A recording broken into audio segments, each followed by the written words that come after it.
না, সন্দেহ তাকে কষ্ট দেয়।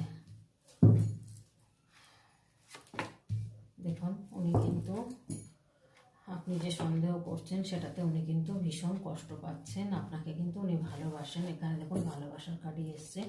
আপনাদের রিলেশনটা হয়তো অনেক বছরের, সেটা হতে পারে যে সেই জায়গা থেকে উনি কিন্তু ভীষণ কষ্ট পাচ্ছে যে আপনি সন্দেহ করছেন বলে। উনি কিন্তু চাইছেন ভাগ্যের চাকাটা ঘুরুক, স্টারের মতো একটা কোনো কিছু হোক বা ম্যাজিক হোক, যে এই সম্পর্কটার মধ্যে একটা ম্যাজিক কিছু হোক, যেই সম্পর্কটা আবার এক হয়ে যান।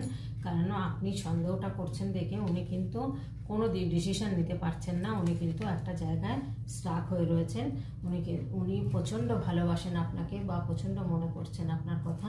এখানে দেখুন স্টারের কার্ড এসছে। তবে উনি ওনার মধ্যে ম্যাজিশিয়ান মানে যে কোনো সময় কিন্তু উনি আপনাকে কল করতে পারে, মেসেজ করতে পারেন। কিন্তু এটাই দেখা যাচ্ছে যে উনি কিন্তু প্রচুর কষ্ট পাচ্ছেন ওনার মানে আপনি যে সন্দেহটা করছেন তাতে কিন্তু উনি কষ্ট পাচ্ছেন।